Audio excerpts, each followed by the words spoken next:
everyone, hope you all are well. The first thing I'm doing today, as always, is priming the eye area. I'm adding a few swipes of the Urban Decay primer potion, and then I'm blending that product into the skin anywhere that I'll be adding eyeshadow. And this is just going to help the shadows go on nice and smoothly, blend nice and easily, and last all day long.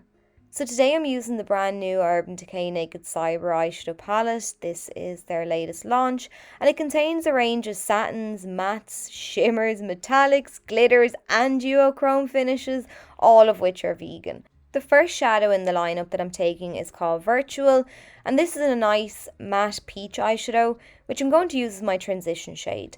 Now, I'd usually pick up the brush from the palette. You all know I love the brushes that come with the Naked range and I use them all the time. I think that I was that excited though to dive into the shadows that I entirely forgot about the brush that was in the palette. I just completely overlooked it. But yeah, I've just added that colour in a nice light wash all over the crease area. Then I've switched then to my double-ended brush that came with the Naked Honey eyeshadow palette, and I'm using the flat smudgy side just to blend that shadow down along the lower lash line, making sure to connect it up on the outer edge. Then I'm taking the eyeshadow Bite, and this is a gorgeous rich matte orange shade, and I've picked up a little of this eyeshadow on a Sedona Lace Universal EB09 blending brush, and I've began by patting this down on the outer third of the eyelid, and then I'm sweeping the colour in and across the crease. And again, this was another eyeshadow that I just found very easy to work with. It's very pigmented, as you can see, a little goes a long way with it. The formula is nice and buttery and the shadow blends with ease. I don't have an issue with fallout either. And I just love the tones in this palette. I love the tones like this one as well that I'm using today. I think they look fab all year round. If you've got blue eyes too like me, they really make those peepers pop.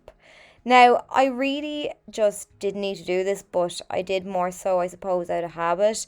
And I'm applying another layer of that Bite eyeshadow just to boost the vibrancy. And I'm really taking my time working it onto the eye area. I'm running it back and forward now using little circular motions and sweeping motions to diffuse the colour. And of course, when I get to that outer edge, I'm flicking my brush upwards and outwards just to help elongate the eyes. So I'm moving back now then to the smudger end of that Naked Honey brush, and I'm sweeping the eyeshadow Bite down along the lower lash line, and I'm making sure that it connects on the outer edge up onto the corner of the lid.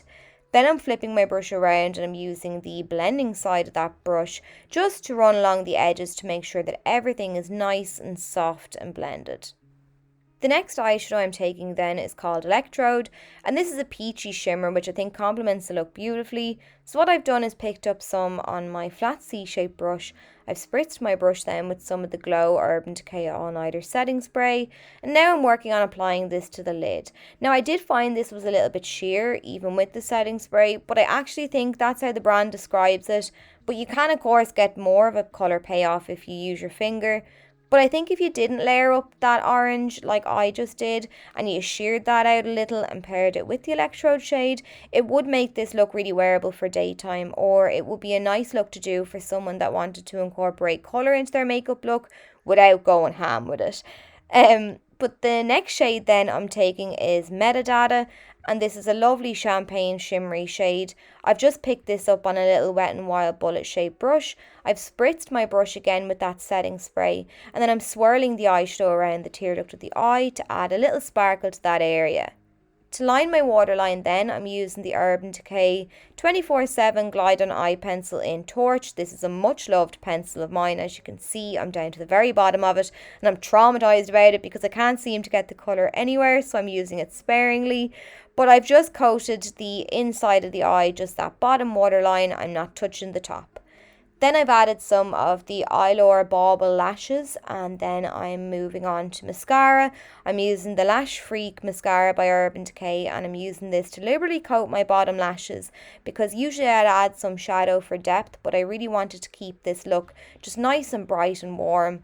So I'm just applying that mascara to the bottom lashes, and then I'm using it to blend my own lashes in with the false ones. But then that's it. So I hope you enjoyed the tutorial. I hope you found it helpful and easy to follow. If you want to see more looks from this palette, just let me know and I can do that of course. And I'll catch you all really soon.